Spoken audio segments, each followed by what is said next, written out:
Okay, so what page were you talking about? Okay, it's page 103, and it's called Geisler's Ethical Models. Okay, okay. And that's very difficult for me to get.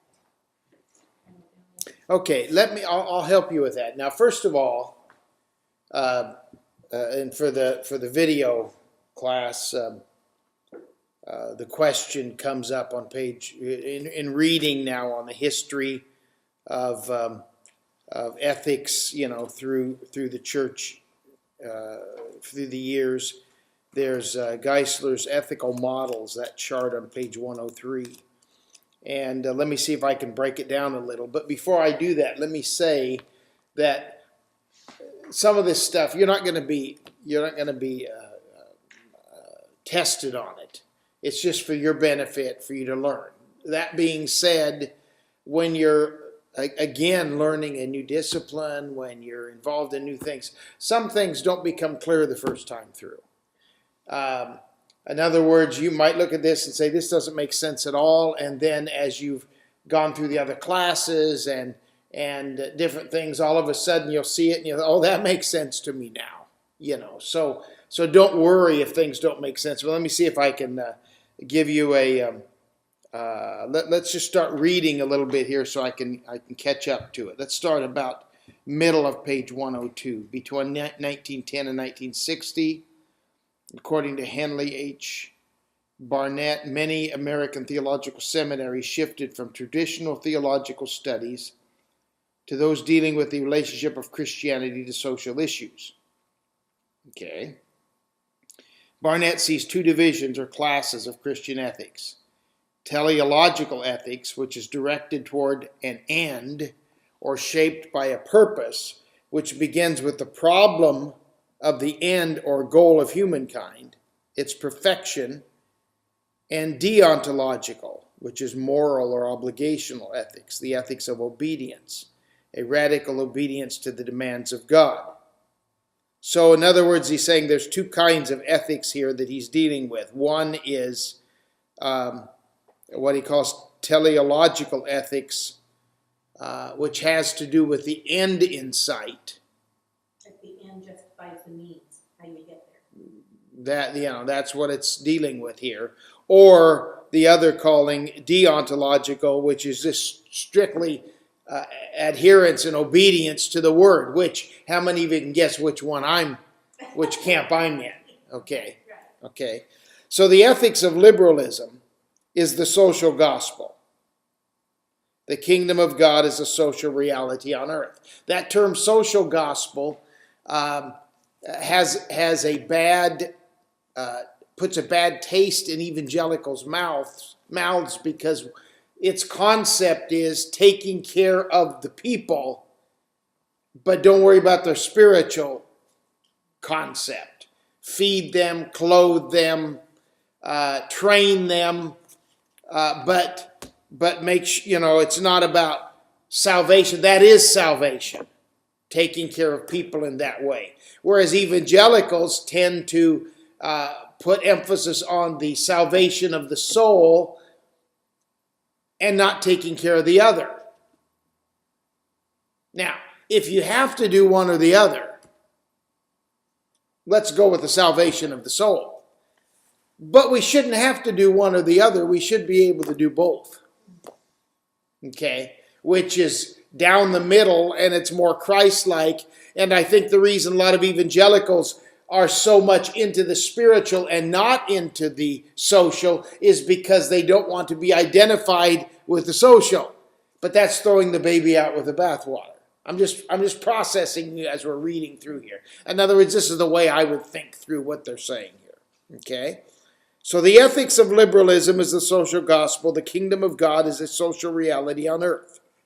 The ethics of fundamentalism is legalism, conformity to a moral code.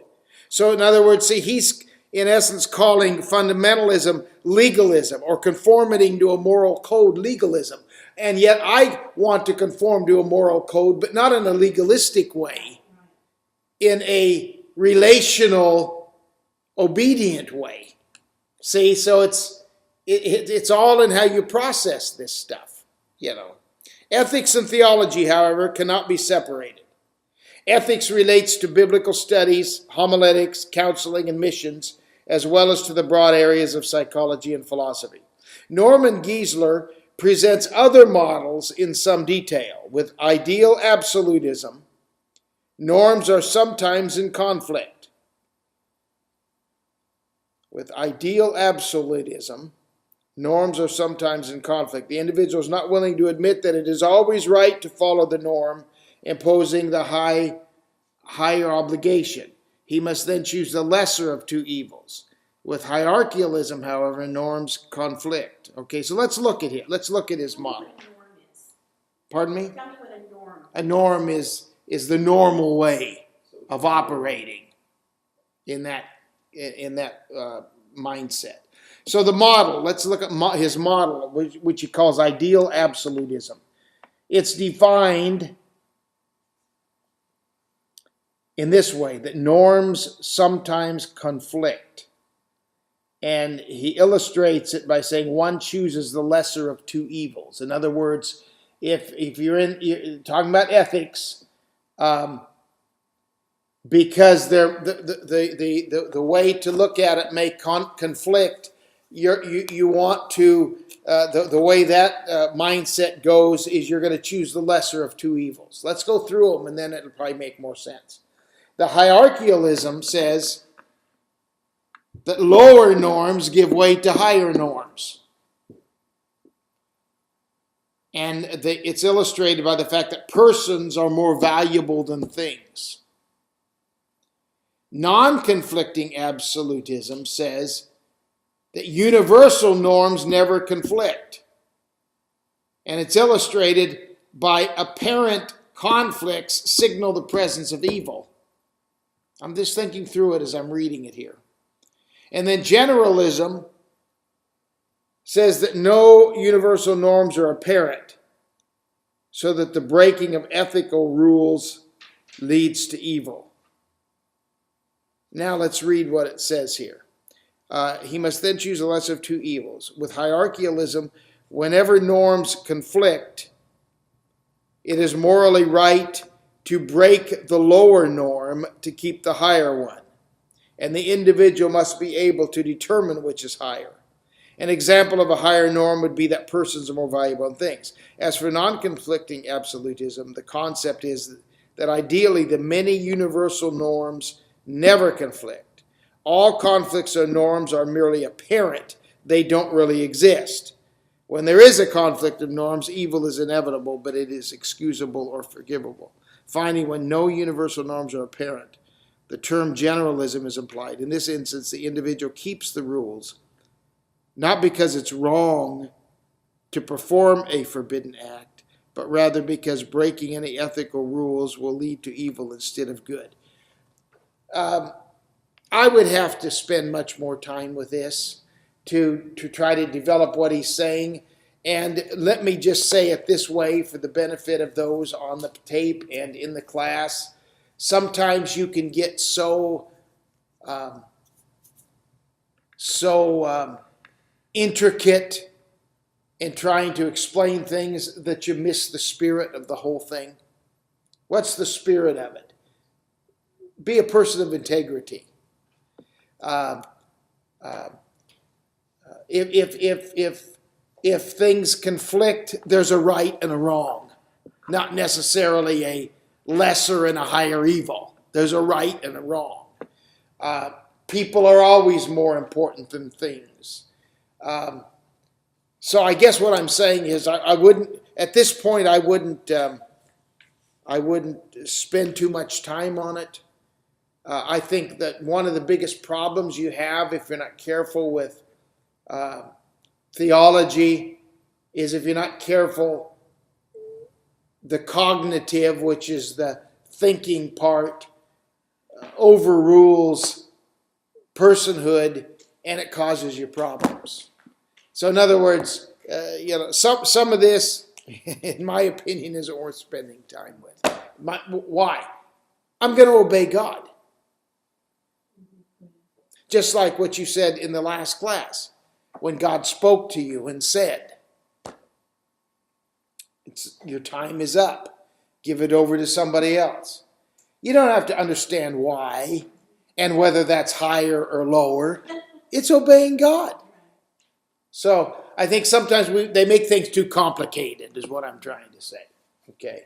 And I don't think we need to really worry about that and involve ourselves too much in it. That being said, that brings up a good point that I like to always share with new students. Okay. And you're not going to like this point, but I always share it anyway. And because you're probably not going to like it, I'll share it by sharing how I was when I started. When I went back to school to get my Master of Divinity and my Doctor of Ministry, some quarters, and a quarter would be like 13 weeks, I would have 25 books I had to read. Along with being a husband, a father, a pastor, a grandfather, an executive presbyter over a region for the denomination. And I'd have 25 books to read plus do the work. Here was my problem. When I read a book, I want to read every word. I had to train myself to not read every word. I had to retrain myself.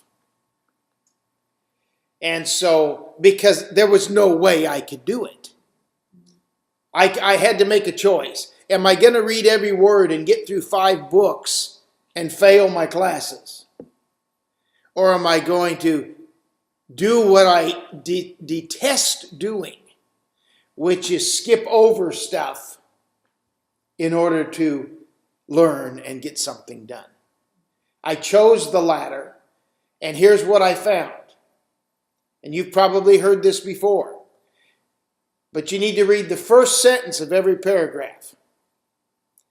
And when you read the first sentence of every paragraph, that's basically what the paragraph says.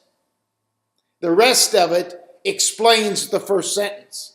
And so what I would do is I would find myself reading the first sentence, and if it's something I really was interested in or I really knew I needed more development in, I'd read the whole paragraph, maybe 2 or 3 paragraphs on it. But I found that a lot of times I could read the first sentence, and that's all I needed to read. Here's something else you learn when you're in school. When you get your syllabus, find out what the assignment is and read and mark accordingly. In other words, let's say the assignment, and it wasn't, but let's say the assignment was to read this book and do a book report on this. And let's say the assignment in more detail was share 7 to 10 important concepts in the book, how you and share how you plan to incorporate those into your life and ministry. All I'm going to highlight in this book are extremely important concepts, so that when I go back to do the book report, all I have to do is look at my highlights. I don't have to reread the thing again. Is that making sense? So you read what the assignment is, and then you mark accordingly. Which means in some classes you might be marking differently than in other classes because of the assignment for that particular book. Is that making sense? Then when you go back to do your paper, all you're doing is looking at the yellow. And maybe you marked 30 important concepts. That's okay. I'm going to choose the 10 that really hit me the most. I'll look at those 30 real quick, and then I'll start doing my paper on the 10 that hit me the most. See, that helps do the project. Okay. Now, here's the other thing I'm going to tell you. 2 more things. I know it's not our subject, but it's going to help you, not only in this class, but in others.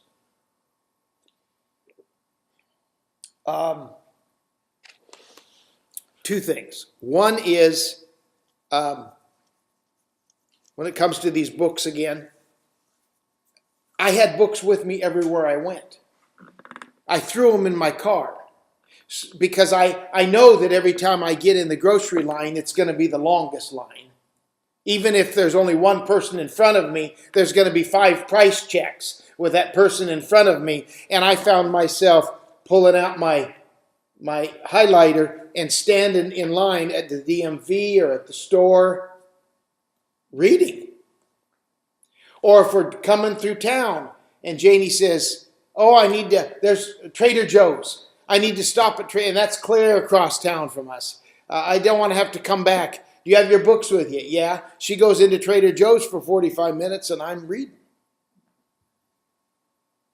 You learn that. But the other thing is, here was another problem I had. I had to retrain myself because if I knew it was going to take me 2 hours to write a paper, I couldn't start the paper unless I knew I had 2 hours. I had to retrain myself to use little bits of time.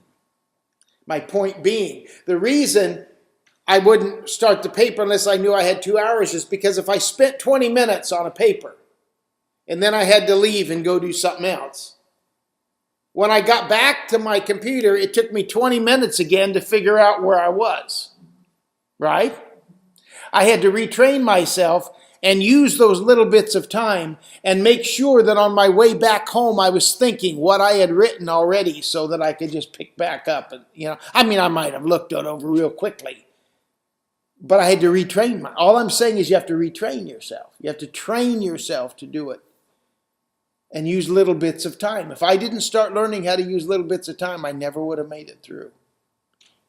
And that wasn't me, so I had to retrain myself. So it's just a couple little things to help you. Hopefully those things will help you. Okay? In other words, and I don't know that this is the case, but Kim, using you as an example, I think you work with kids on the playground or whatever. Right.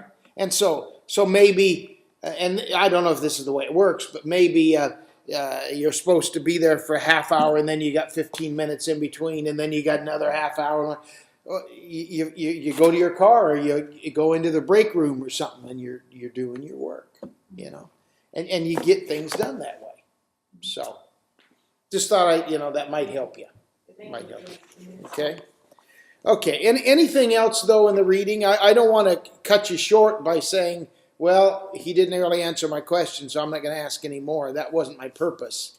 But really, because of our limited time, I guess what I'm looking for is things having to do that's going to help you understand not as much the history, but the concept. You know what I'm saying, of ethics here. Anything in your reading? Okay. What I want to do tonight is I want to deal with some contemporary moral issues that as ministers of the gospel we're going to be dealing with. And, we are 1 week shorter than we normally are in this class, so I'm going to have to go through this a little quick. Probably won't be quite as intense, comprehensive as I normally am, but I'm still, you're not going to miss, you're just going to miss some of the fill-in stuff. You're not going to miss the major content, okay? So, I always want to start this portion by saying that every action we take, now listen to this and think about it. Every action we take, or everything we say from the pulpit, says something to the people about God, whether it's right or wrong. It affects their perception of God.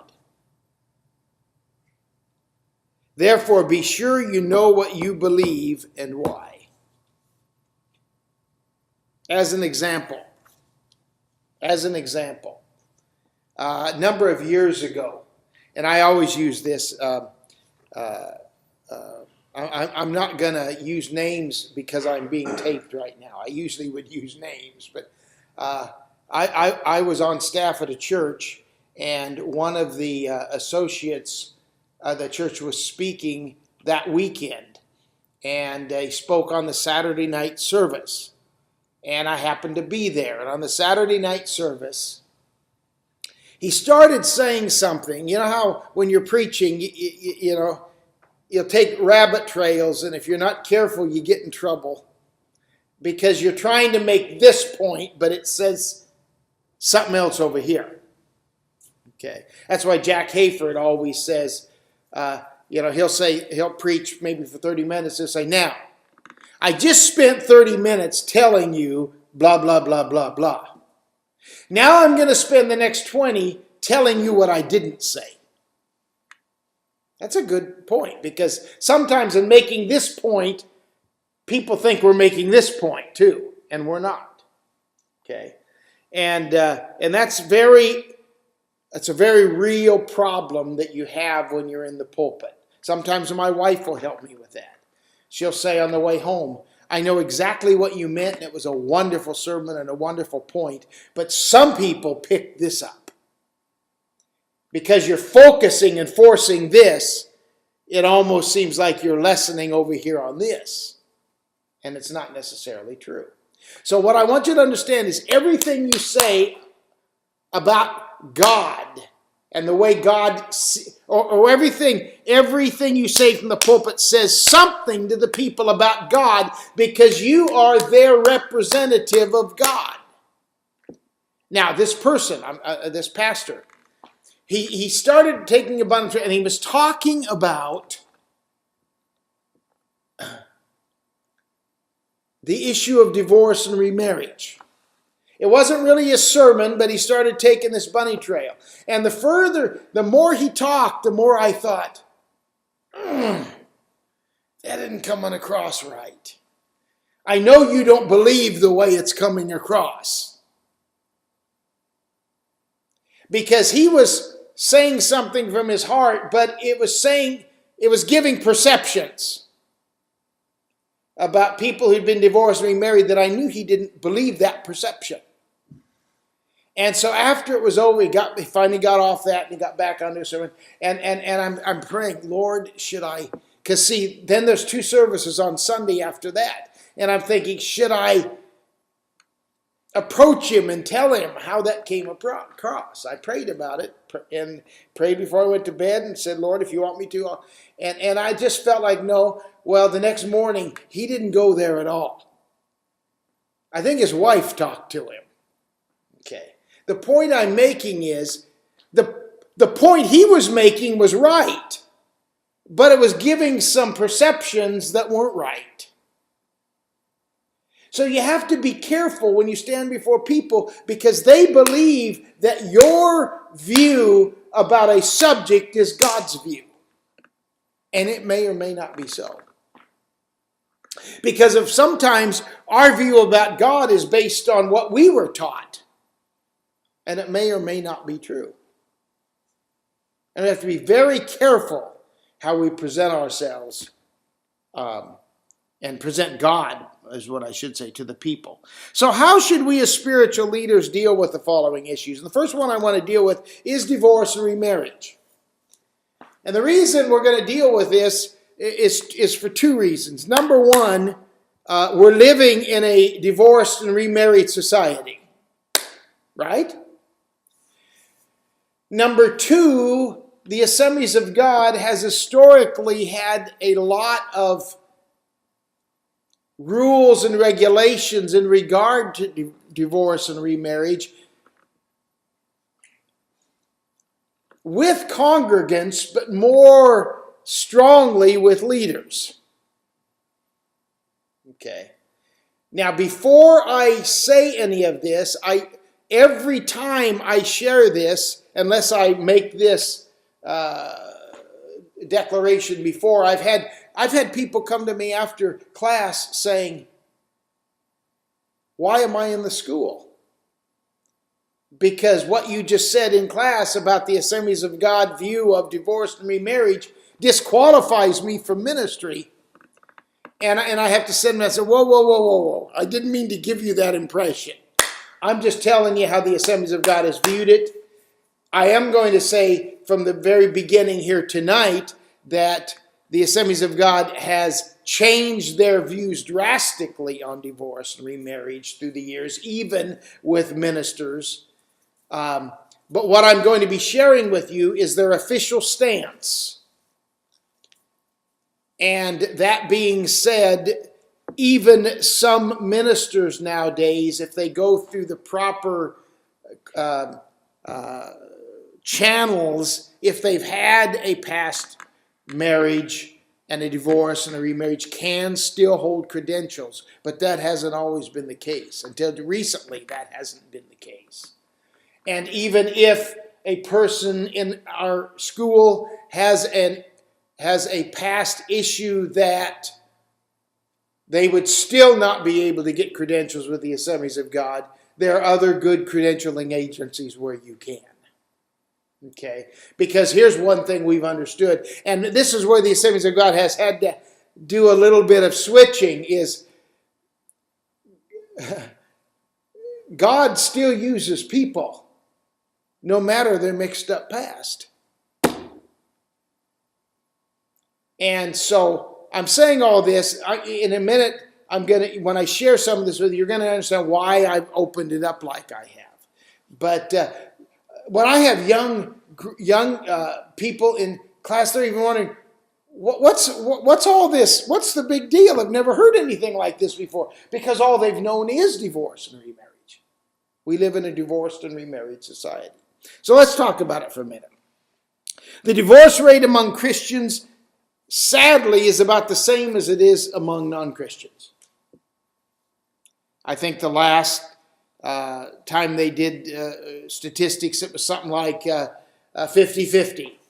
Didn't matter whether you were married or not. About 50% of the non-Christians who were married got divorced, and about 50% of the Christians. However, I think that's probably skewed because hopefully more Christians are married than non-Christian, hopefully less Christians are living together without being married than non-Christians. So I think it skews it, okay? When it comes to the marriage part, it's about 50-50, but I'd say there's a lot more non-Christians living together than Christians. Although that's even happening in our churches nowadays. You have to adhere to Malachi 2:16. God hates divorce. That's what Malachi 2:16 says. And guess what? So do we. Don't we all hate divorce? We hate it, okay? Because it's harmful, okay? I'm not saying it doesn't. I'm not saying it's always bad when it happens. Sometimes it needs to happen. But it hurts. Let's look at, in your book on page 143 and 144, you see the official Assemblies of God stance on divorce and remarriage. Middle of page 143. The official statement. The Greek word for fornication, porneia, may include especially repeated acts of adultery, but usually means habitual sexual immorality of any kind, both before and after marriage. A porn was a prostitute. Matthew 5:32 added an acceptive clause. This shows that a husband who divorces a sexually immoral woman does not cause her to commit adultery, since she is already guilty of adultery. Matthew 19:9 also carried this acceptive clause. It should be emphasized that the exception was in view sexually immorality, not merely a single act. Wherever possible, sexually immoral practices should be dealt with through repentance, confession, forgiveness, and reconciliation, thus saving the marriage. Jesus did not change the nature of divorce as dissolving marriage.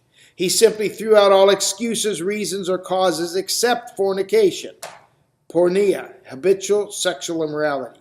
However, in no case does he command divorce or remarriage. They are merely permitted under this one condition. 1 Corinthians 7:15 also contains an exception. If a believer is not enslaved, when an unbelieving spouse unwilling to remain in the marriage divorces him or her, he or she must be considered set free. Since it is the unbelieving partner who determines to go and initiates a divorce, The believer's freedom seems to be more than a freedom to let him or her go, since he or she is going anyway. The plain meaning seems to be that the believer is set free to remarry if he or she so chooses. The reason I wanted to read that, and here's what I want you to understand. There's a difference in the Assemblies of God as to divorce or remarriage when it comes to people in the church than there is people that hold credentials with the Assemblies of God. When it's people in the church, divorce or remarriage is frowned upon because it's not good, and yet it's not forbidden.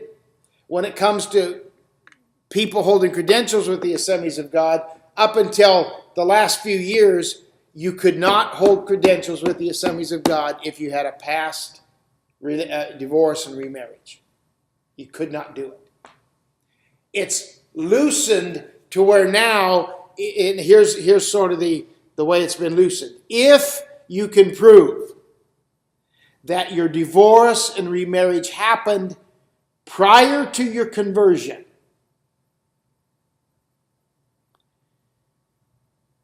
and you can also prove that you were not raised in a home to where you knew that you should not be divorced and remarried, you could hold credentials with the Assemblies of God.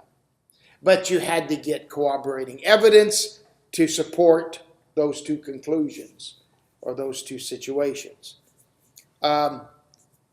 Here's what I want you to understand. We're going to be dealing with couples in our church facing this issue.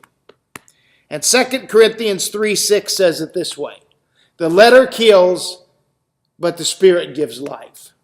In other words, we can take the letter of the law and we can destroy people, or we can walk in the spirit of love and forgiveness and restore people. Okay? As an Assembly of God minister, I am really not supposed to marry people who have had a prior divorce. And yet,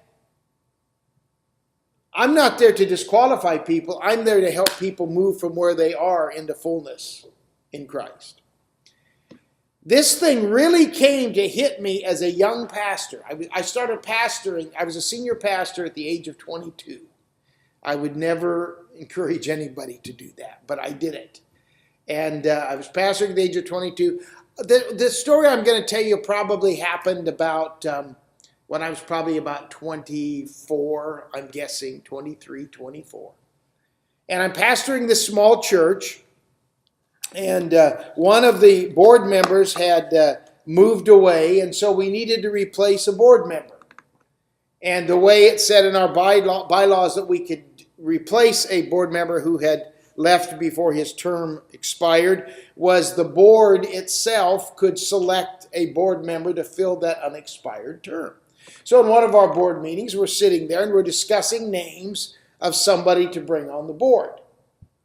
And a certain person's name came up, and I'm sitting there 23, 24 years old, and I'm thinking, oh, okay. Well, one of the men on the board who was raised in the Pentecostal Holiness Church, which is even more legalistic than the Assemblies of God, immediately spoke up, and he was older too. He was probably 10 years older than me. He spoke up and he said, well, he can't serve on the board because he's been divorced and remarried. And I said, oh, that's right. I didn't realize that he'd been divorced. I said, you're right, because that's the official position of the Assemblies of God. This was back in the early 70s. So we kept dealing with it, and then we went through our whole board meeting, and afterwards, as we were getting ready to leave, one of the men, his name was B.L., he went by B, so a lot of times people go by initials, B.L. Lewis. Great guy. He was a salesman. And he was about this tall and about this broad. I mean, he was a big boy. He's from Arkansas. I was pastoring in Tennessee. And after the meeting, when it left, he said, Pastor, I need to talk to you for a minute. And I said, okay. He cornered me. He got me in a corner, and he's just towering over me. And he said, what just happened there in that room? I said, what do you mean? And he brought up the situation of that person not being able to serve on the board. And I said, BL, I said, that's the position, that's the official position of the Assemblies of God. He looked at me and he said, I've told you my story. You know my past. And he had told me his story. His story was, as a salesman in his town of Fayetteville, and I shouldn't be giving name and everything here. I'm sorry. I didn't realize. Strike that. There's only one person watching this, so I think we're okay this time. He said, I had slept with all kinds of women. I better not put this one on there. I better wipe off that tape. He said, I've slept with all kinds of women in town. And the only person in town who didn't know it was my wife before I got saved. And you're telling me that I can serve, but he can't? He made a mistake with one woman. And the only reason I can serve but he can't is because he got married to him. And boom, it hit me. The reality of this didn't compute. You following me here? And so I began to go on a journey to try to figure this out. Where we could go from here. And I've come to the conclusion myself that we have to help people from where they are. And we have to bring healing and wholeness and help. And that we have to, here's the question. Does salvation wipe away all sin? Or does it wipe away all sin except divorce and remarriage? I heard a person one time who couldn't serve on a church board because he'd been divorced and remarried. He said, you know what? He said, if I'd have murdered my wife, I could serve on the board because God forgives. But because I divorced her, I can't. We got to think about this, see? And so that doesn't deny the fact that God hates divorce. But he hates murder too. He hates abuse too. Okay. And so I had a situation, I walked through when I was in the Bay Area. There was a man and a woman who were in our church. And he had gotten saved in our church and was serving the Lord. His wife divorced him not long after he got saved, and so one day I noticed that he was taking a fancy to one of the new ladies that had come to our church, and I'm thinking, oh no, I'm going to have to deal with this before long, And sure enough, one day I get a phone call, Pastor, we'd like to come and talk with you. And I said, sure. So they come in and he said, we've decided that, we'd like to get married. And we know the Assemblies of God position that it puts you in. We'd love for you as our pastor to marry us. But if you can't, we understand. We won't hold it against you. And I'm thinking, oh, let me deal with it. I said, you know what? This is a little quick. I said, why don't you guys just hold off a little while and give it a little more time? And they said, okay, Pastor, we will. And so that was like probably August. October, he calls me again. He says, Pastor, he said, I've tried to do what you're asking me to do. But he said, I'm not going through another Christmas alone. And he said, the offer still stands. We'd love for you to do it. We understand if you can't. But we're going to get married. And I said, well, Bill, you've only been divorced. He only been divorced like 6 months or so. He said, yeah, but he said, we were separated for 3 years before that. And so I called him back in and I said, I want to help you guys, but you know the situation. And I happen to know we had some people in our church that I knew if I did it, they would get me very upset and we'd have this issue. And so I said, I'll tell you what, I said, you let me pray about it and then I'll give me a week and I'll give you my answer. And they said, okay. So I was praying, asking the Lord what to do. Not because I didn't want to, but I knew what was going to happen with the church. You know, it was going to be this issue.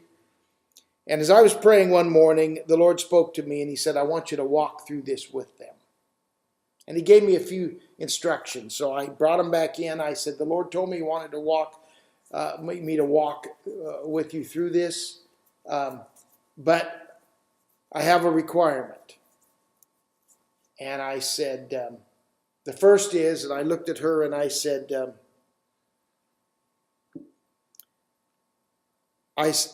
first I said to him, I said, my requirement is that I want to meet with you, and I was talking to the man,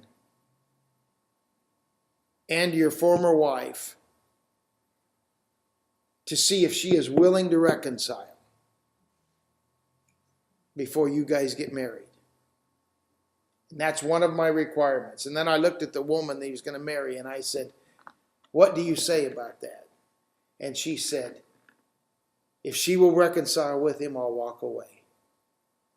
Because she said, that's the best way. As much as I love him. Because there was a child involved. And she said, I would walk away if she would reconcile. And so Bill said, okay, Pastor, we'll do it. Well, I think he was okay because he knew she wasn't going to reconcile, you know. But so we set up the meeting. Janie and I were going to go to dinner with him. We walked into this real fancy, it was a real nice place. We sat down. We had met her before. She'd been to church a couple times. And we had met her. And we're sitting there for about a minute and a half. And she says, I know why you guys wanted this meeting. She said, you're wanting to see if I'll reconcile with Bill. I said, well, yeah.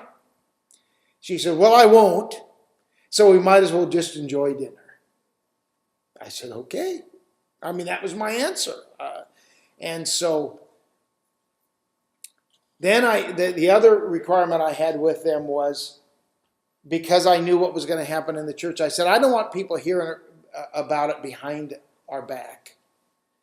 So on a Sunday morning, I'm going to share with everybody that you are getting married and I'm performing the ceremony, and they're hearing it right from me.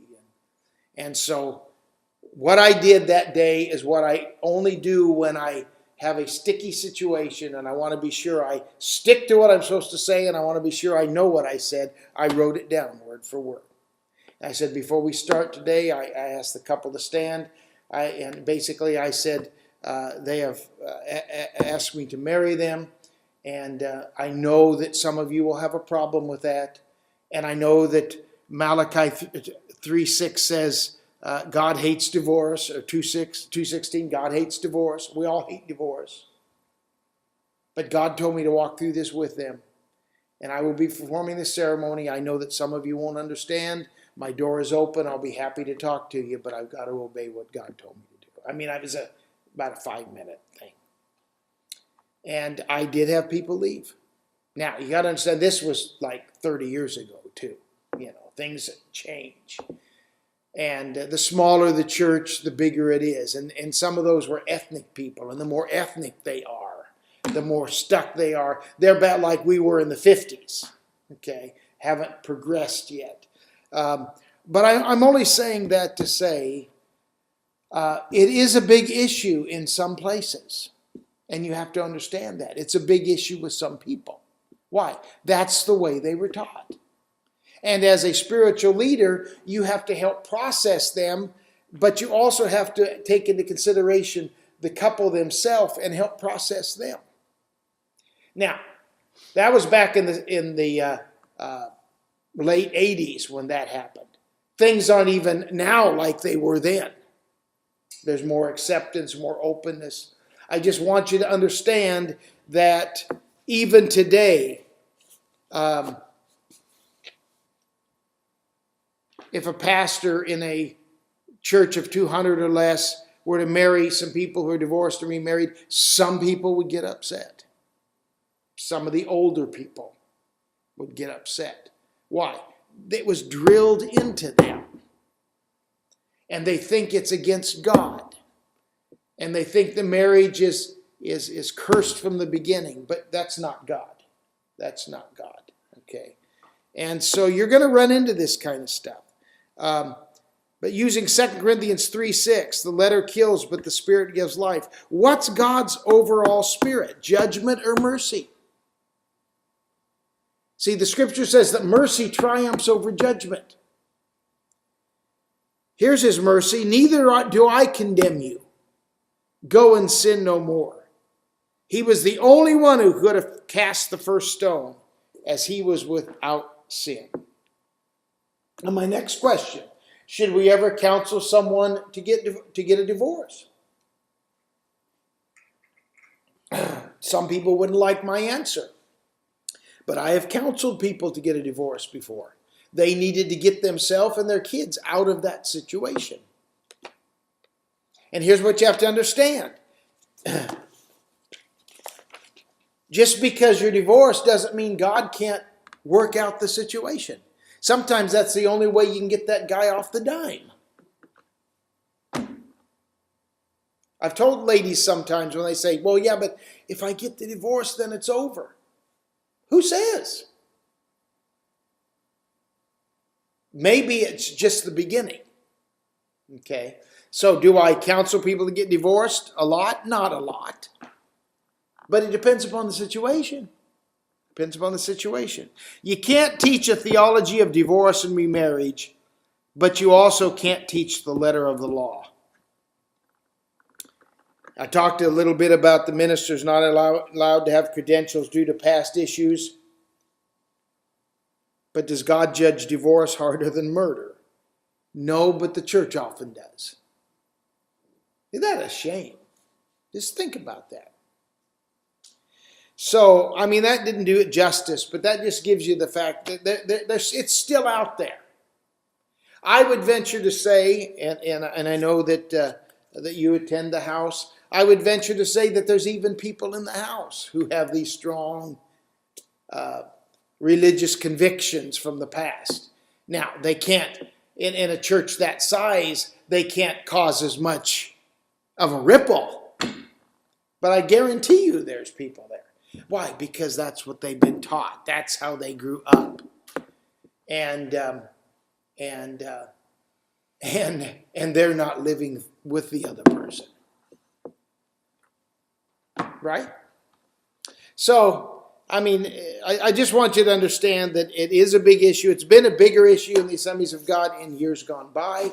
One reason I think the Assemblies of God is loosening their standards in relationship to even credential holders is we've lost a lot of good young people to other denominations because they were not allowed to get credentials with the Assemblies of God.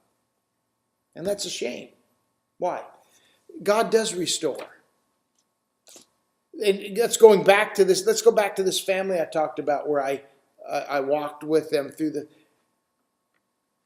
some of the most healthy Christians I've ever met to this day. Have ministered to Janie and I these last 30 years, and we don't even live in the same town, and still show us love and respect and honor as their pastors. Why? We walked with them in the process, and very healthy Christian family, and have been very beneficial in helping many, many people in the kingdom. So thank God for that. Any questions on this? I feel like the longer I teach this, or the more years I teach it, the less it seems to be relevant to people, because we're moving away from that stringent religious attitude, and yet it's still out there. So if you go into ministry, you're going to hit it. I guarantee you're going to hit it. No one? Let's talk about abortion. Let's talk about abortion. How should we approach this issue from the pulpit and in society? This issue of abortion. And I think, didn't we talk about this last week? Unless you know God's called you to, don't pick it. Did we talk about that? Don't pick at the abortion clinics unless you know God's called you to. Yes. Or you'll tend to alienate the very ones you're called to reach. Be careful how you approach the subject from the pulpit. You're to bring healing, not condemnation. Figure out ways to honor the sanctity of human life without putting more guilt on those sitting there who've aborted children in the past. As an example, is it wrong to preach from the pulpit against abortion? No. But it's wrong to preach against it without realizing that you probably, in any congregation, have people sitting out there who've had abortions. And you need to understand that and deal with it in a loving way rather than a condemning way. As an example, you heard me talk there, I said just a minute ago about honor the sanctity of human life. One of the things I used to do when I was pastoring in the Bay Area, I haven't done it in Northside since I've been there, but I think it's the second Sunday of January, which would have just been last week, or is Sanctity of Human Life Sunday. And churches all over the nation will have a service on the sanctity of human life, and they'll devote the sermon to the concept of how God made man. We're made in the image of God, and how important human life is, and in the midst of that, maybe talk about the epidemic of abortion that's out there. When God began to deal with me about dealing with things correctly from the pulpit, I began to realize that if I were teaching that, I probably had people out there who had been affected by abortion in the past. And so after God began to deal with me, I changed my approach. And I would start at something like this. Today is the Sanctity of Human Life Sunday. But before I talk about how important and how valuable and how wonderful human life is, in a congregation this size, I'm sure that there are probably ladies who in their past have had abortions. And what I want you to understand is this is not to condemn, but this is to bring hope and healing. Because I have a conviction, and I mean, now I'm stopping and saying, I truly have this conviction.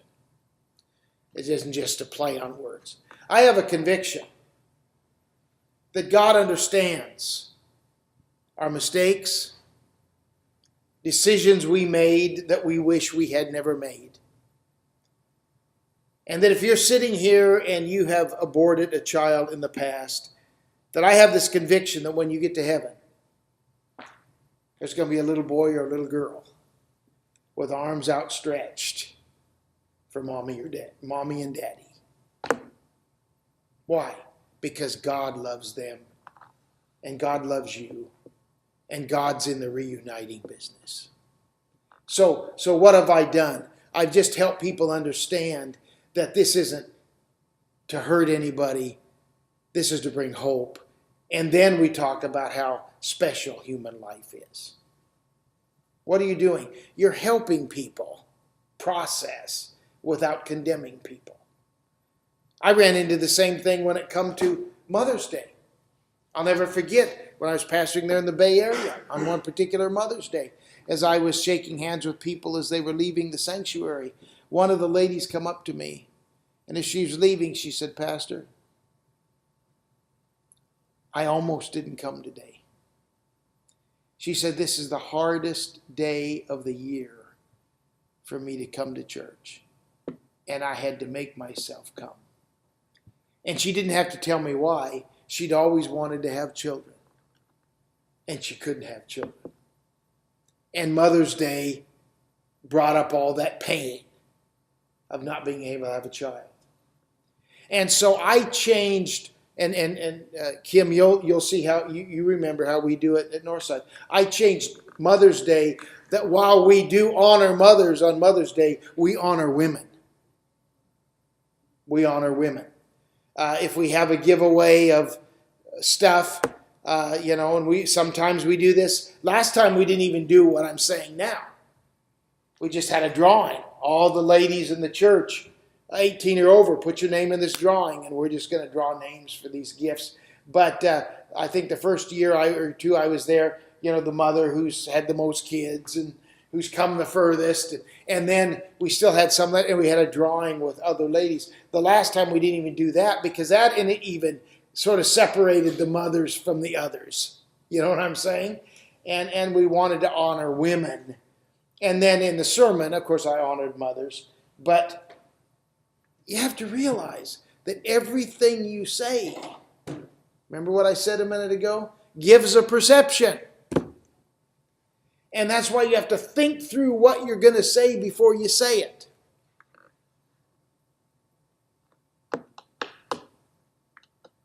Let me show you how this works. I know of a person, a pastor, and I know him real well, so I know his heart.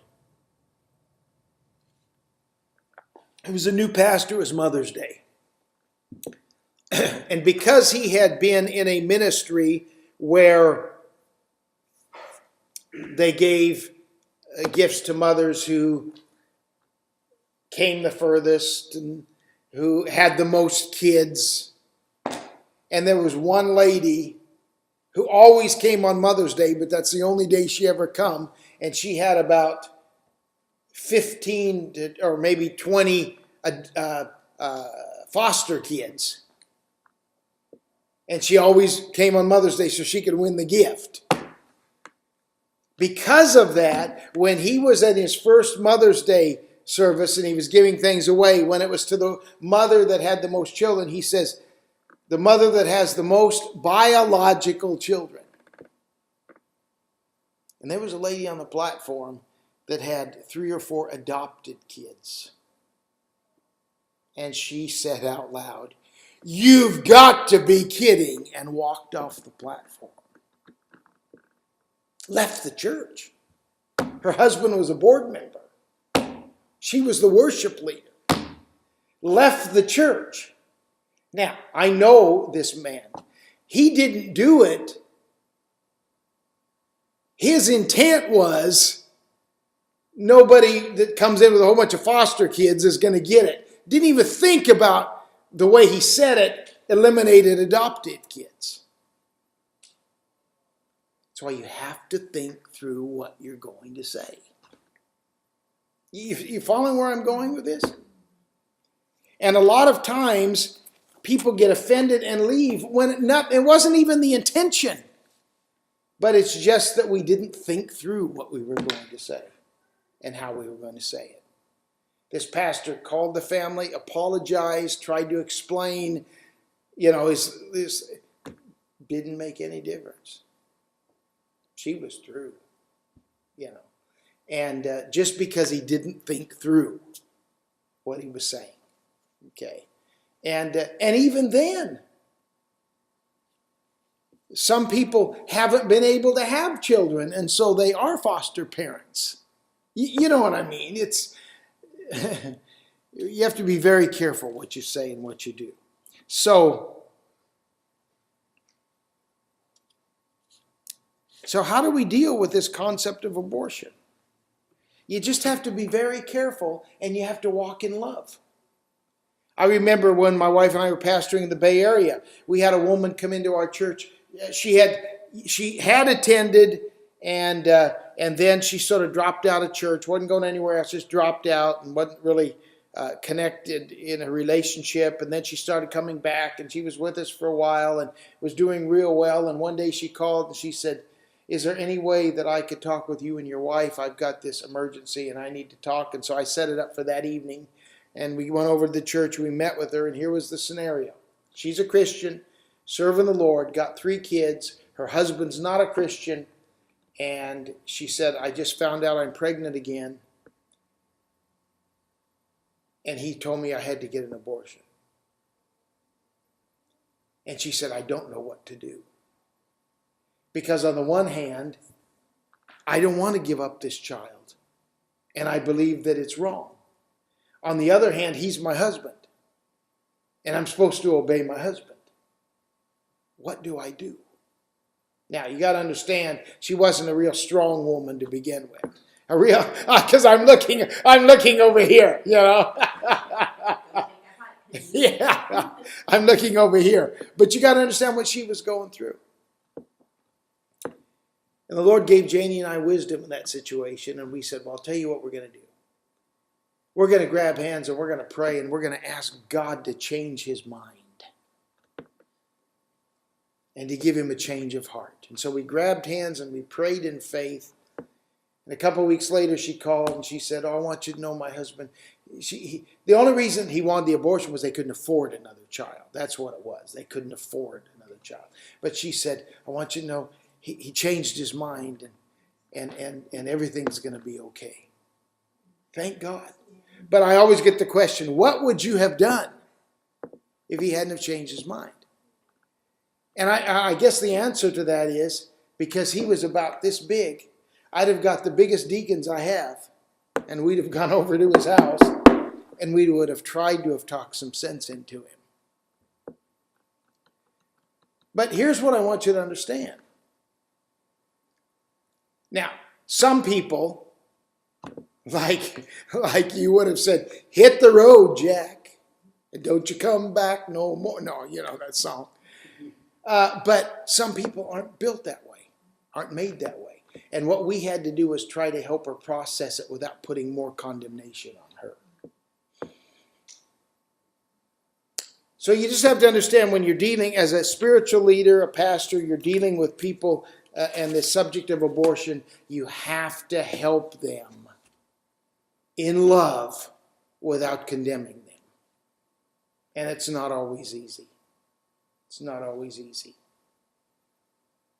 Let's talk for just a minute about euthanasia. Now, granted, what I'm going to talk about right now is really not euthanasia. What's euthanasia? It's helping somebody die. Okay. So I don't think anybody in this class would condone that. You know what I'm saying? But I'm going to talk about it in a different sense, because I think we would all agree, you know, we're not going to help somebody die. I don't believe any of us would advocate mercy killing, because we do believe in the sanctity of human life. But let me just talk about this. This is a very real thing you're going to face if you're a pastor and if you're in spiritual leadership.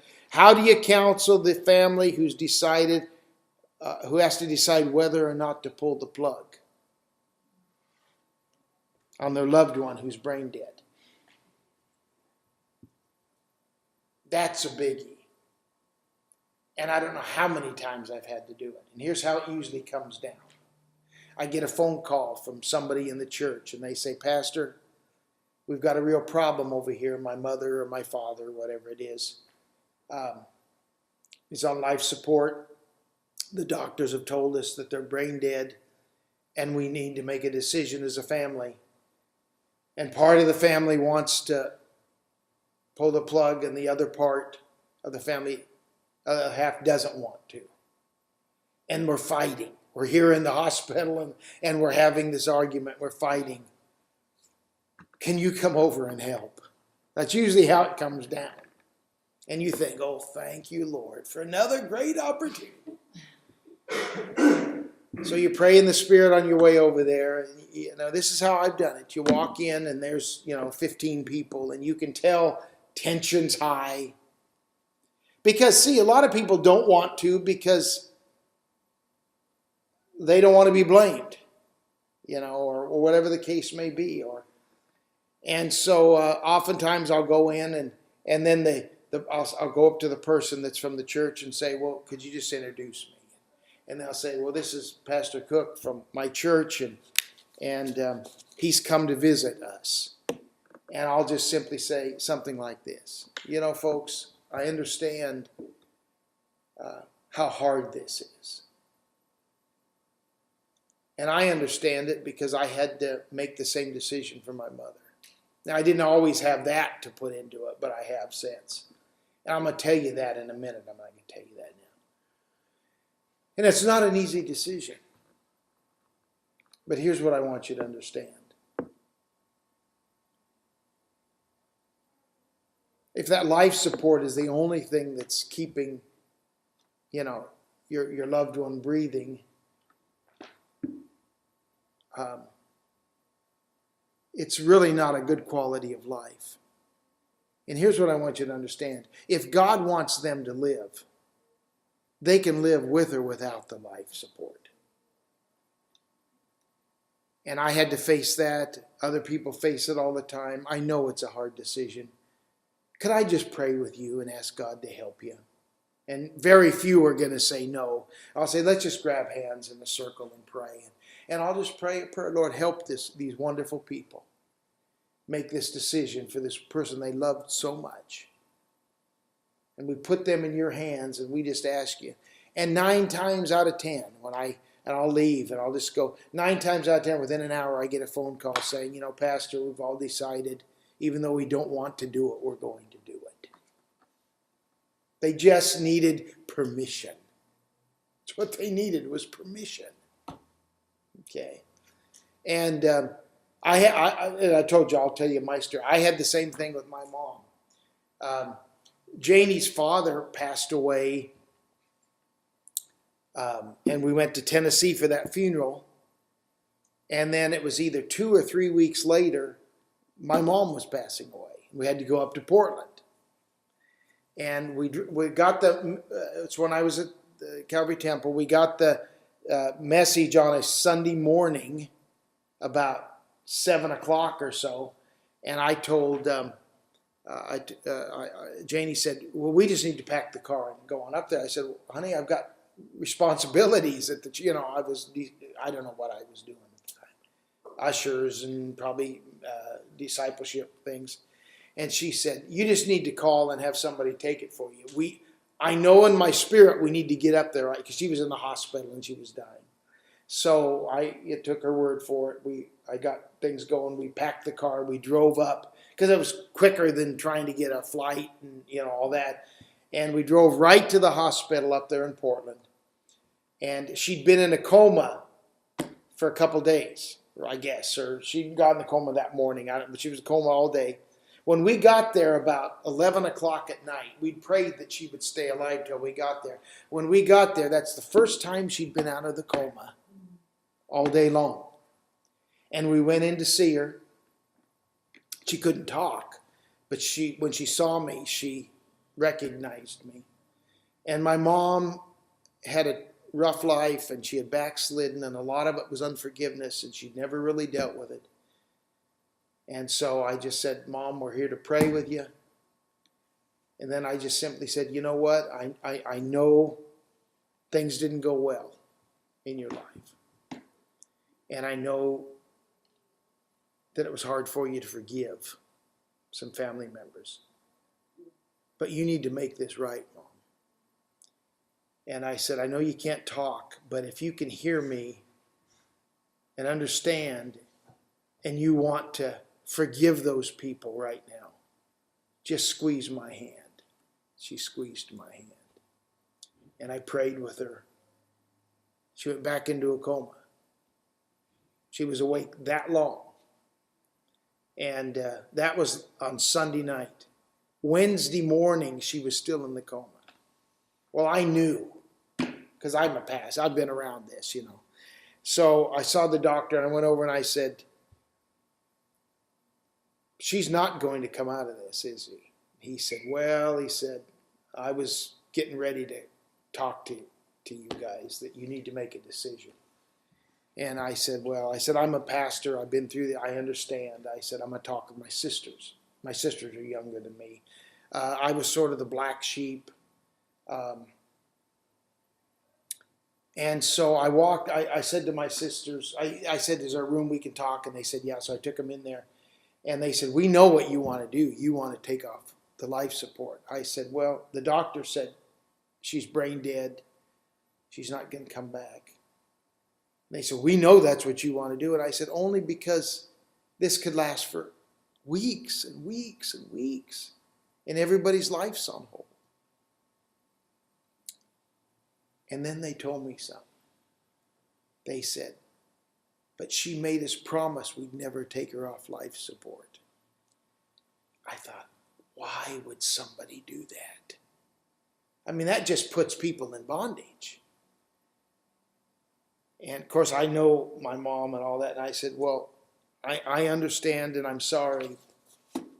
And I won't make you do it. I can't make you do it. But let's pray. And they aren't serving the Lord, but they prayed with me. And finally they said, well, see, I'm the oldest. And they said, well, if you think it's the right thing to do, go ahead and do it. And I said, well, I do. They said, okay. I said, do you guys want to be in there? They said, no, we don't want to be in there. So I said, okay. And so we went back out and told the doctor and said, now I know that when this happens, it can happen quick or it can be days, you know. So I said, it was about lunchtime. I said, we're going to go get something to eat. And he said, well, we can do it at 1 o'clock. And so I said, well, we'll go get something to eat so we can have, you know, and then we'll go, my wife and I will go in there. So we were getting back about 10 to 1. And the nurse said, if you want to see her, you better get in there quick because she's already going. So that we didn't even have to take it off of her.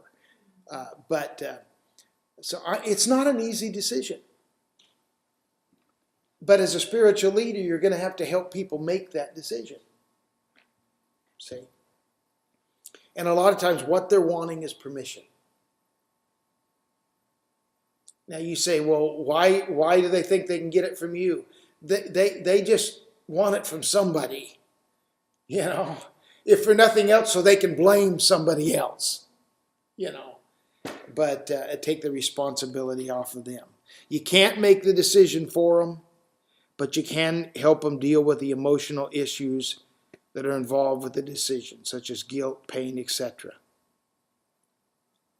And as I said, if God wants the person to recover, they can do it without life support.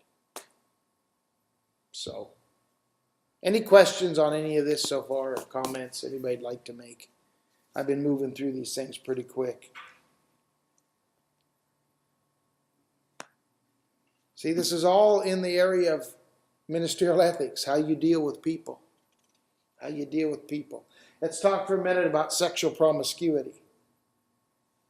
How should we deal with the epidemic of people living together before marriage who've been desensitized by movies, idols, TV, and they want to continue that lifestyle while serving God? Our churches are full of sexual issues. And one reason they're full of sexual issues is because we have a tendency to not talk about sex in church and not deal with the issues that need to be dealt with. Is it wrong to deal with the issue publicly? Not in my opinion. I think we need to. Everybody else is dealing with it publicly. See? Dogmatism won't work, but love never fails.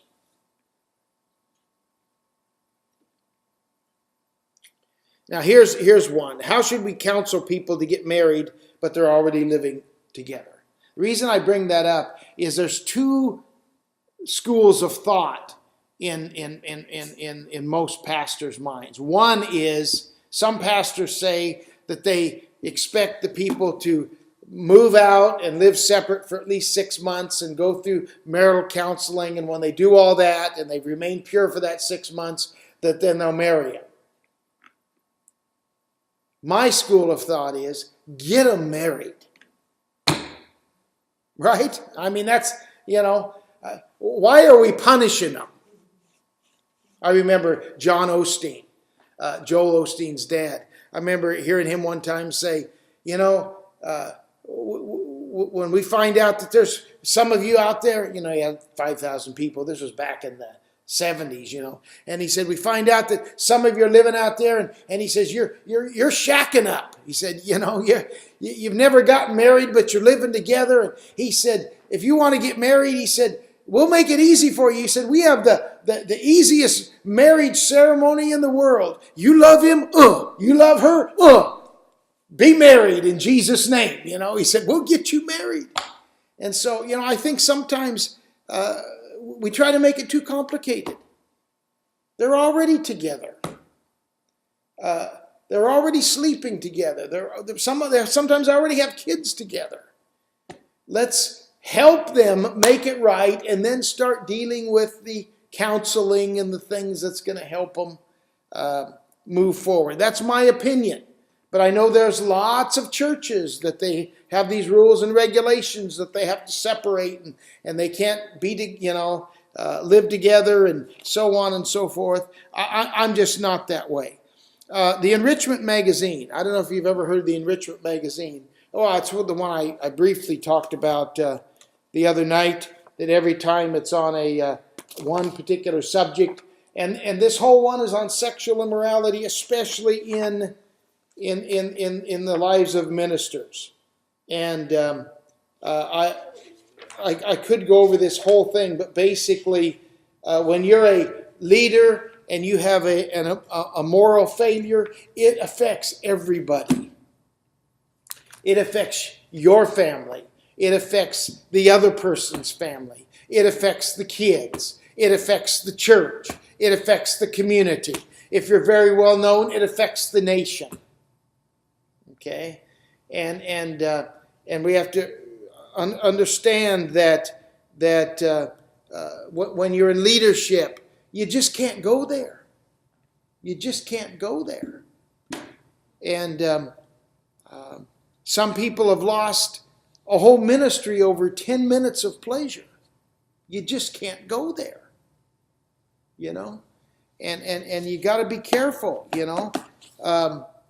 I heard of a minister one time. Now listen to this.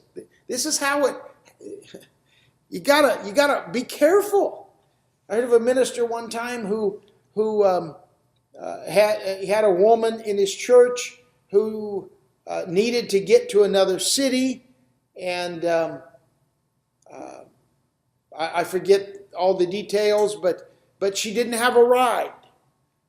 And he said, "Well, I'll take you." And it was, 5 hours away or whatever.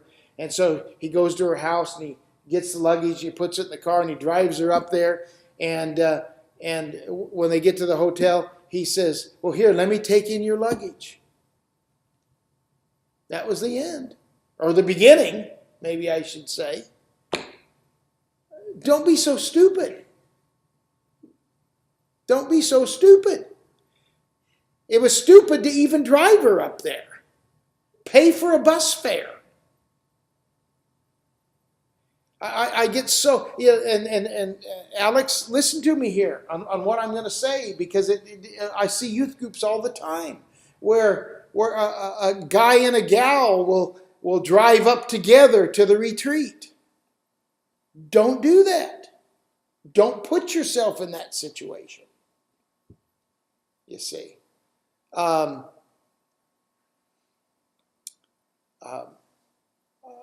One of the in conflict management, one of the case studies that I bring up periodically goes like, it never really happened. This is just a story, but basically it goes like this: the youth pastor is having to take people home after a convention or something, and he's dropping kids off, and the last person he drops off is a girl, so he's in the car all alone with her. And they get to the house, and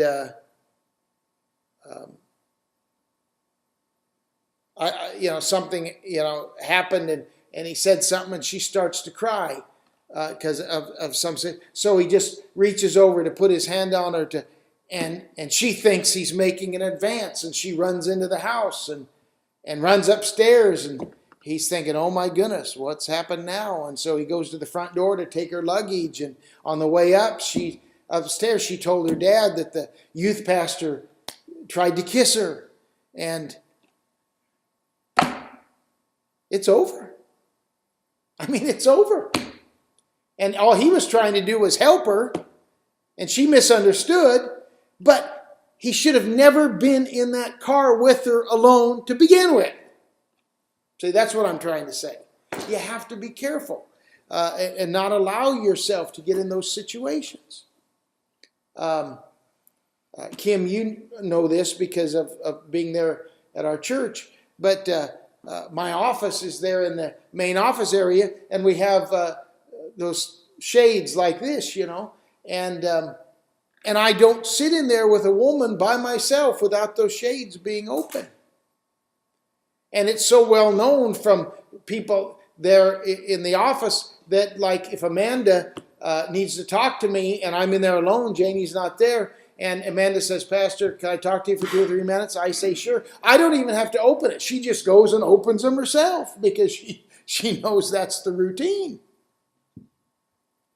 Not because I would ever do anything, not because she would ever do anything, but because if she walks in there with me alone with that closed and somebody sees it, all they have to do is say what they saw, and the ministry can be ruined. You just have to be careful. Just have to be careful. Pornography. I've heard that pornography works the same chemical in the brain that cocaine does. And some people become addicted almost immediately. And one of its lures is that it can be done in privacy. It's one of the biggest epidemics of men in the church and even many pastors. And even if it never manifests itself in adultery or rape, it causes the one addicted to lose control of their life focus and their self-esteem. As ministers, we have to avoid it and help those who fall into it to get free without condemning them. And you have to do things to ensure that you do not get involved with pornography. Safeguards such as accountability, openness to peers, etc. When traveling, take your spouse with you. Or if that doesn't work, take someone else whenever possible. I remember a story of a minister who was a traveling evangelist, and he would go to cities and preach the gospel. But earlier in his career, he had had a moral failure, and he'd worked through it, and his wife had stayed with him, and they'd worked through it. And so he allowed her to be one of his accountability partners. And here's how it happened. Here's how it went. If he was going to preach, say somewhere in Indiana, they'd get the itinerary. She knew what hotel he was going to be in, and that day he was arriving there, she was supposed to call, and she was supposed to say, my husband is going to be, he's registered, he's going to be there in a few hours at your hotel, his name is so-and-so, and they'll look it up and say yes. And she says, well, we have this agreement between ourselves, and so we're asking that you unplug and take away the cable cord, from the TV. And she said, usually they will do it. But she says, once in a while, one will say, I'm sorry, we don't do that. And she says, that's okay. He has wire cutters in his suitcase, and he'll pay for it when he leaves. Accountability. Accountability, you see. I remember one time I was on the computer. This was years ago. I was on the computer probably when I was going to school, because I was always on the computer. And I pulled up, I'll never forget it as long as I live. For some reason I was trying to find something out in the government, and I should have thought, because .gov, .com, all that. But I pulled up whitehouse.com. I'll never forget it as long as I live. Whitehouse.com, and a porn site came up. And immediately when I saw that porn site, I called Janie over. And I said, I just pulled up whitehouse.com and this site come up, and we got out of it then. And I said, I wanted you to see it because I guarantee you I'm going to start getting all kinds of porn emails. They poured in by the droves. And I wanted her to see that it was a mistake in case she came onto the computer one day and there's all these porn emails on there. Now, I never opened one of those. When I would see them, I would just immediately delete them. But I wanted to make myself accountable so that if she happened to see one, she wouldn't have to wonder, what is he looking at? And you just make yourself accountable. Immorality in films, TV, etc. Some of the stuff nowadays is raw pornography. Isn't it really? Commercials. What's that one hamburger place? Is it Wendy's? No, it's not Wendy's. It's Carl's Jr. You think you're looking at a porn video, Even subtle messages in good movies will get you. Now, I'm setting myself up here because every now and then, there's a couple chick flicks that are okay. And a good movie, in my opinion, is The Notebook. Okay? But even though they loved each other, and it showed their love lasted for years, what did it also show? They slept together before they got married. I mean, it's in everything. I'm not saying, if you don't watch anything, you'll never watch anything, But all I'm saying is it's there, those subtle messages. That's what gets into our young people. That's what gets into the young people of our church. That's why it's no longer just children outside the church that are living together before marriage now. They're doing it inside the church too, because they see it everywhere they go.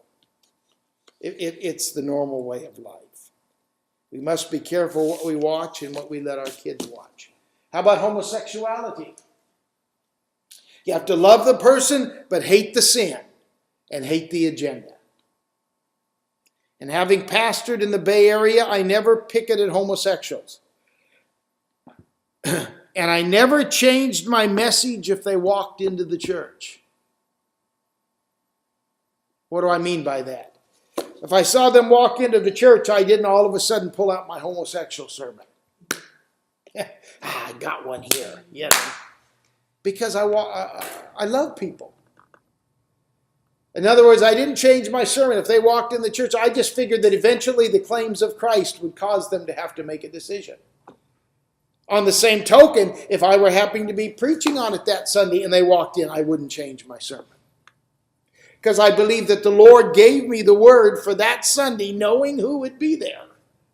But all I'm saying is, if we're not careful, we have these few little pet sermons we've got here that when we see somebody walk in that has that particular thing, we tend to pull it out. No, just preach the word. The word is powerful enough to do its work. We had this one this one couple when I was in the Bay Area, 2 women that started coming. And it was very obvious that they were lesbians. And they came for probably 5-6 weeks. And what did we do? We just loved them. We just preached the word. And eventually they didn't come back again. And I was sad because I could see that they were interested and they were, the Lord was dealing with them. But they eventually never came back to Christ. Or came back to the church. You have to recognize that the church is fertile ground for child abusers.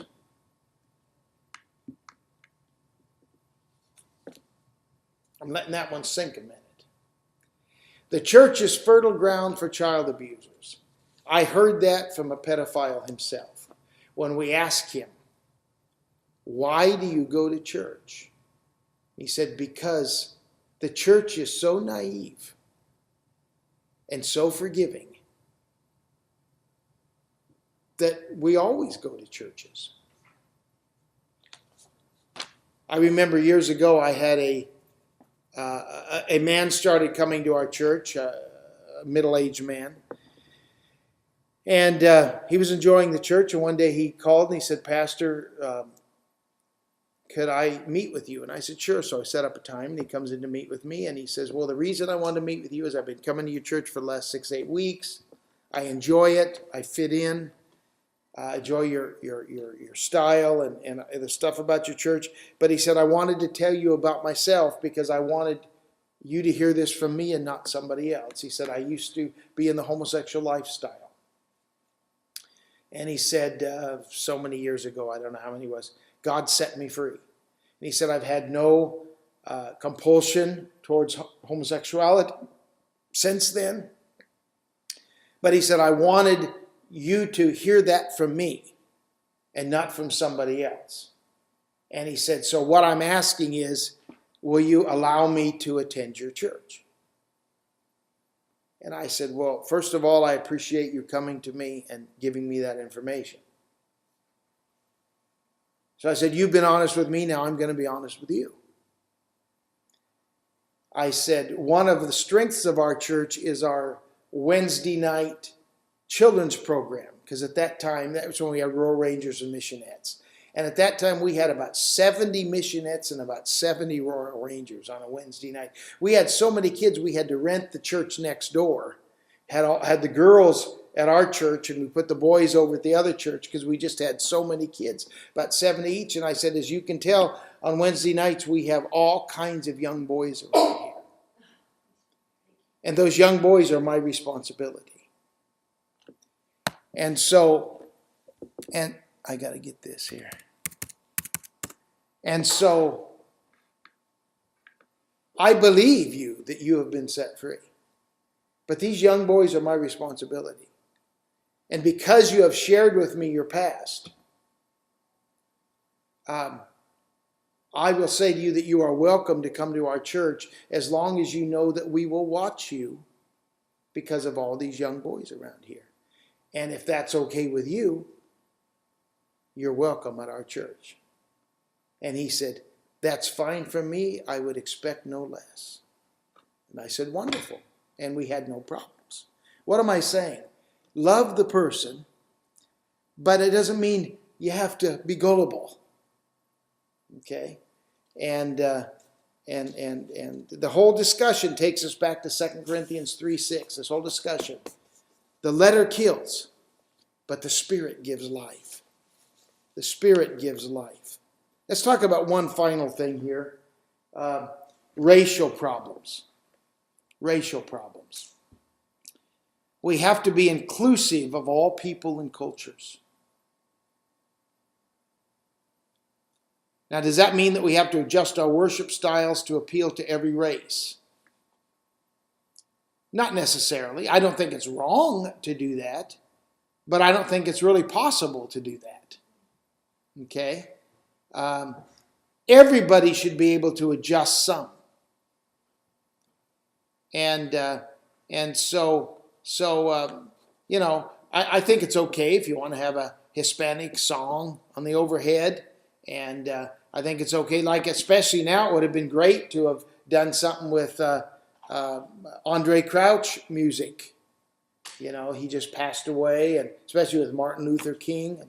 But some churches, you know, what they're trying to do is be inclusive in the sense of one Sunday they have a Hispanic team up there leading worship, and one Sunday they have a black team leading worship, and one Sunday they have an island team leading worship. And no, what I have found with most people from other ethnicities, if they're coming to our church, they're coming there because they like the way we do church. Okay? And I don't think we have to change things to be inclusive. I'm going to include people no matter what. Here's the one. There's a number of things I usually say about this, but here's the one thing I want to say about this. I do not believe that it's right. You may disagree with me, and that's okay. You have a right to be wrong. No, I'm just joking. You have a right to disagree with me. I don't believe that it's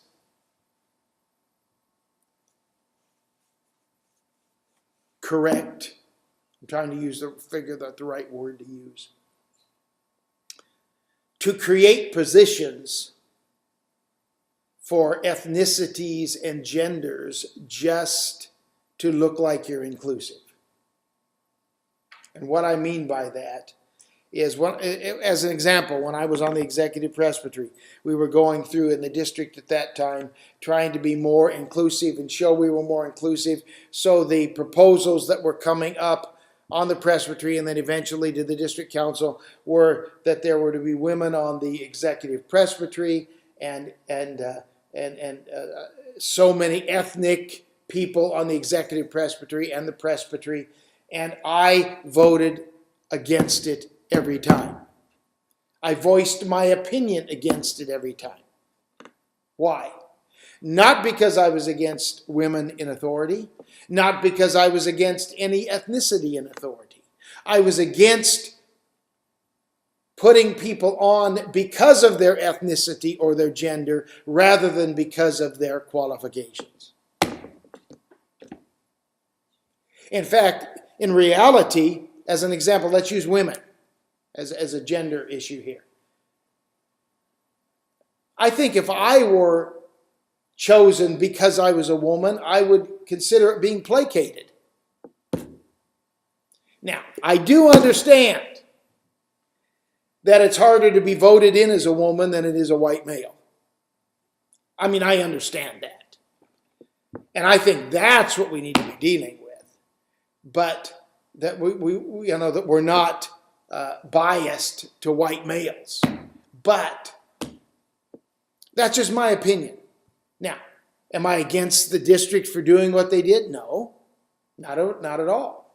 At a meeting just a few days ago, now they're talking about putting, you were there, talking about putting young men under 30, was it? Under 30 on all our sectional committees. It's the same thing. 40, was it? Same thing, though. Now, you notice I was nice and I didn't say anything, but I could tell that Brother Brady was a little concerned I might, you know. But I'm not against someone under 40 being on there, but not just because they're under 40. I understand the concept behind it. We're trying to show that we're inclusive. But I think there's enough sharp guys under 30 that can be elected without us having to just put somebody on there. That's all I'm saying. That's all I'm saying. So when it comes to racial issues, and here's the issue. For me to talk like that, people would call me racist. And I'm not at all. In fact, I'd love to have more ethnicity in our church. We have very little in our church. We have some. We have very little. I'll never forget the Sunday morning I stood up at my pulpit when I pastored in the Bay Area, and I looked out and it dawned on me. I was the minority. And it was good. We had all kinds of Asian Indians, Fijians, blacks, Hispanics. We were multicultural.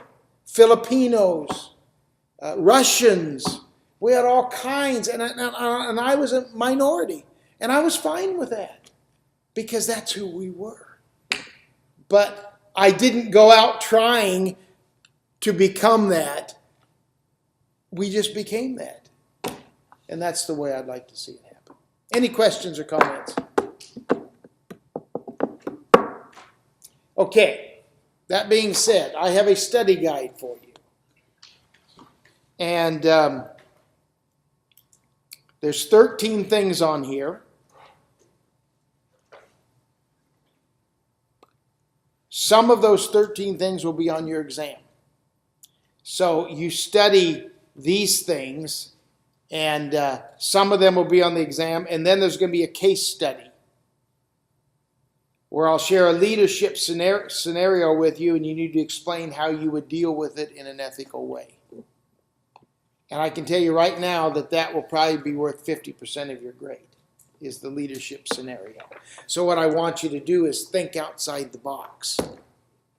Okay. How would you deal with that? Or what do you think would be a good way to deal with that situation? Okay. And so what we're going to do next week is we did well tonight. We narrowed it down to where we only got 3 more to watch. So we'll watch those 3, then we'll take both exams, and you can go home next week. Okay? Good. Let me turn this off.